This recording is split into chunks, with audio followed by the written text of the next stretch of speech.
Dans l'actualité de ce jeudi 13 janvier, l'illettrisme plus fréquent qu'on le croit. La préfecture de région dévoilait aujourd'hui son plan de prévention et de lutte contre ce fléau très répandu. L'hôtel des ventes de Clermont organise une vente de livres anciens. Ce vendredi, certains remontant au XVIIe siècle sont estimés à plusieurs milliers d'euros. Et puis du flamenco chanté, dansé et interprété à la guitare. Nous irons à la rencontre de Raphaël de Utrera qui se produit à partir de ce soir au Petit Vélo à Clermont. Avant de développer ces titres, des perturbations dans le trafic du tramway à Clermont ont été constatées depuis le début de l'après-midi. Selon les informations de nos collègues de La Montagne, plusieurs chauffeurs auraient cessé le travail en exerçant leur droit de retrait. Pas d'autres explications pour le moment, sachant tout de même que c'est aujourd'hui qu'un expert a été nommé pour tenter d'expliquer le déraillement du tram survenu cette semaine. Ils sont près de 70 000 personnes à souffrir d'illettrisme en Auvergne, facteur d'exclusion sociale et souvent caché par les illettrés eux-mêmes. Il fait l'objet d'un plan de prévention et de lutte qui était présenté aujourd'hui en préfecture. Ce plan réunit différents acteurs comme la région, les départements, mais également le rectorat ou encore Pôle emploi. Premier objectif, arriver à comptabiliser les personnes victimes de ce fléau pour ensuite les aider bien évidemment. L'Auvergne est la 27e région à adopter ce plan et selon les responsables associatifs, il était temps. Pour prévenir l'illettrisme, il faut bien entendu mobiliser tous les acteurs, éducation nationale, tous ceux qui sont en contact avec les familles, tous ceux qui sont en contact avec, dans les localités, avec tous les partenaires en général autour de l'école. Et puis il faut aussi, au niveau des adultes, qui sont, je vous le rappelle, 3 100 000 personnes âgées de 18 à 65 ans en France, qui sont confrontées à ce problème, eh bien répartir la tâche entre les pouvoirs publics, entre les entreprises, entre les collectivités territoriales, au sein de la société civile aussi, car les personnes qui sont confrontées à l'illettrisme ne constituent pas du tout un public homogène. Les propos recueillis par Valérie Guinard. En bref, un macabre fait divers. 2 octogénaires ont été retrouvés morts hier matin à Thiers. C'est leur fille qui a découvert les 2 corps dans une maison du quartier du Montier, dans la ville basse de Thiers. Selon les premiers éléments de l'enquête, l'homme âgé de 89 ans aurait tué son épouse de 86 ans d'un coup de pistolet automatique avant de retourner l'arme contre lui. L'hôtel des ventes de Clermont plonge dans l'antique littérature. Plusieurs centaines d'ouvrages de particuliers seront mis en vente dès demain. Issus de successions ou de ventes privées, ils comptent de nombreuses raretés, comme par exemple des éditions originales, notamment de la Comédie humaine de Balzac ou encore des autographes de Louis XIV. Ariane Monfray et Alice Chevrier sont allées rencontrer l'expert de cette vente peu ordinaire. C'est pas une vente qui est composée sur un thème, elle se compose en fonction de ce qui est apporté tout au long de l'année. Il se trouve que cette année, la vente est particulièrement marquée par une succession importante d'environ 100-120 lots de livres modernes illustrés. Des livres publiés depuis les années 20-30 jusqu'aux les années 80, des textes soit classiques, genre la Divine Comédie de Dante, soit des livres contemporains, Monterland, Giono ou autres, des livres publiés à petit nombre, avec un grand soin de typographie, de papier, de mise en œuvre, et fort bien illustrés par des gens qui étaient soit très connus à l'époque, ils le sont un peu moins aujourd'hui, ou qui au contraire sont devenus très célèbres. C'est comme ça qu'on a quelques livres illustrés par Derain, Vlaminck, Van Dangen, Picasso. Les ouvrages seront encore visibles demain matin à l'hôtel des ventes de Clermont. La vente elle-même débutera ce vendredi à 14h. En bref, 347 étudiants kinés se retrouveront une nouvelle fois pour repasser la même épreuve. Une épreuve pour laquelle ils avaient planché le 5 janvier dernier et qui a été finalement annulée. La cause, un étudiant ayant rempli trop de cases sur sa fiche de lecture optique s'en est inquiété auprès des examinateurs. Ils lui ont conseillé de recommencer alors que sa fiche aurait été valable.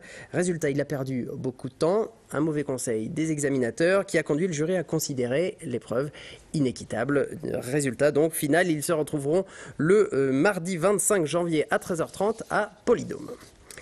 Dans la page sport de cette édition du rugby avec le rendez-vous lancé par les joueurs de l'ASM Clermont-Auvergne à ceux du Racing Métro. C'est la 5e journée de H-Cup qui se jouera ici demain au Parc des Sports Marcel Michelin. Des Clermontois qui n'ont pratiquement plus aucune chance de se qualifier pour les quarts de finale de la compétition. Mais après la défaite de Brive le week-end dernier, il serait de bon ton de renouer avec le succès si le club ne veut pas s'enfoncer dans la crise. Grégory Gomez et Martial Delecluse. Gagner pour se rassurer, voilà tout l'objectif de l'ASM à domicile face au Metro Racing en Coupe d'Europe. Et pour gagner, les Clermontois devront soigner leur entame de match, mal débuter les rencontres. C'est un problème récurrent pour les hommes de Vern Cotter depuis le début de la saison. Sauf que voilà, les Clermontois ne savent vraiment pas pourquoi ils commencent si mal certaines rencontres, comme ici, face à Brive. On est en train de chercher entre nous la solution pour pas attendre cette difficulté pour pouvoir se réveiller et puis passer 2 fois plus de temps et mettre 2 fois plus d'efforts pour attraper le score à chaque fois. La qualification en quart de finale de la Coupe d'Europe semble, elle, déjà envolée. À moins d'un petit miracle, les Clermontois devront se contenter du championnat. Alors, quel est l'intérêt de cette rencontre? On ne tient pas trop à se poser cette question du côté assémiste. J'en sais rien, on va déjà jouer ce match comme il faut, là, celui qui arrive. Après on verra les calculs, c'est pas à nous de les faire pour le moment. On a déjà un match à la maison important à gagner et après on verra par rapport aux résultats des autres. Mais d'abord bien préparer la suite du championnat, c'est le plus important. Si Vern Cotter alignera une équipe type, on n'a visiblement pas d'état d'âme du côté du Racing à envoyer une équipe passablement remaniée. N'attendez pas à voir Chabal, Bombo ou Nallet ce vendredi soir au stade Marcel Michelin, ils ne seront pas là. Pierre Berbizier fait tourner son effectif avec pas moins de 13 changements par rapport à l'équipe victorieuse de Toulon le week-end dernier.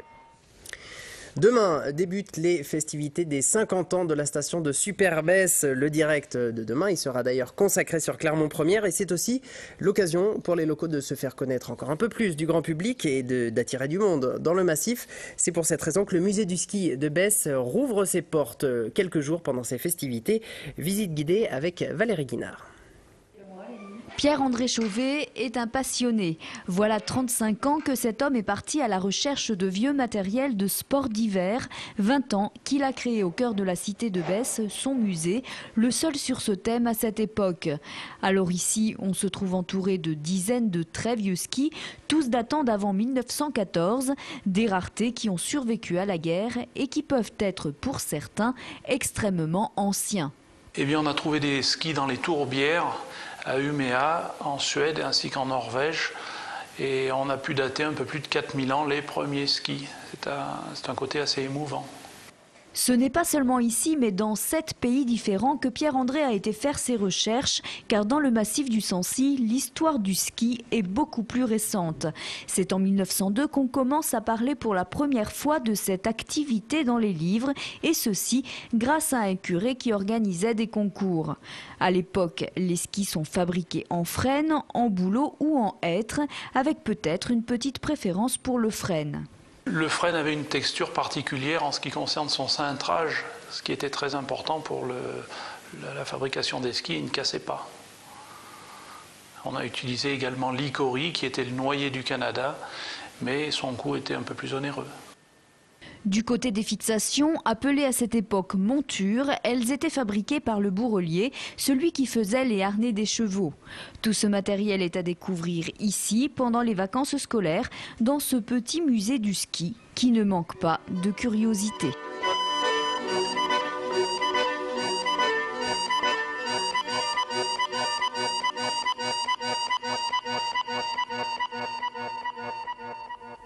Voilà des objets que vous retrouverez à Super-Besse tout ce week-end à l'occasion des 50 ans. Et puis pour tout savoir sur le passé, le présent et l'avenir de la station, ne manquez pas notre émission spéciale 50 ans, demain enregistrée dans le Massif à partir de 18h30 sur notre antenne. Parlons musique maintenant. Le chanteur de flamenco, Rafael de Utrera, se produit sur la scène du Petit Vélo à Clermont ce soir, demain et samedi à 21h. L'occasion pour lui d'interpréter différents morceaux grands classiques du répertoire flamenco. Romain Duchet a pu le rencontrer cet après-midi lors des répétitions. Rafael de Utrera est attentif aux moindres détails. Il est sans cesse à la recherche du son parfait. Né près de Séville, au cœur de l'Andalousie, il a grandi au son de la guitare classique. Aujourd'hui, chanteur professionnel, il se veut l'interprète d'un flamenco moderne.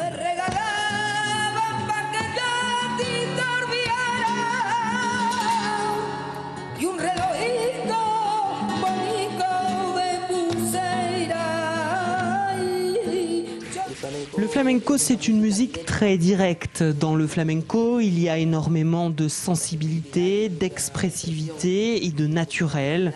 Pour moi, c'est une musique qui se transmet très facilement. Elle entre directement dans le cœur du public.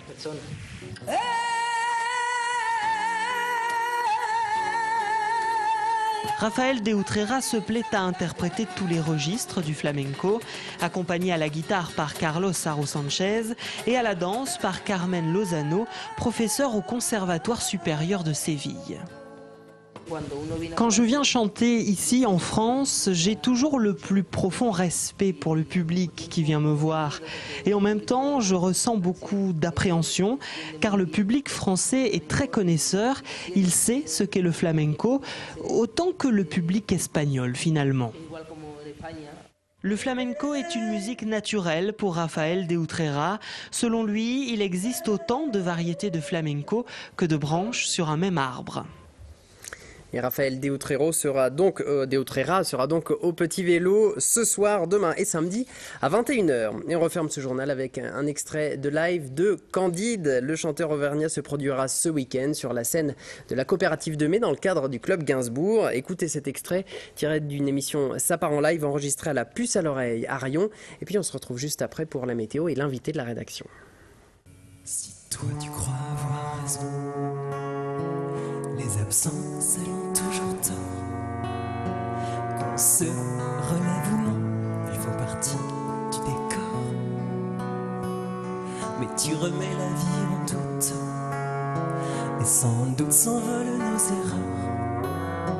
Quand les bouquets fleurissent le long des routes, et que ferment nos rancœurs. Que tu sois né sous une bonne étoile, ou que tu brilles par ton absence, il faudrait que l'on ait moins mal à chaque fois qu'on y repense. Que tu sois né sous une bonne étoile ou que tu brilles par ton absence, il faudrait que l'on ait moins mal à chaque fois qu'on y repense. Toute l'actu locale est aussi en ligne. Retrouvez votre JT sur clermontpremière.com.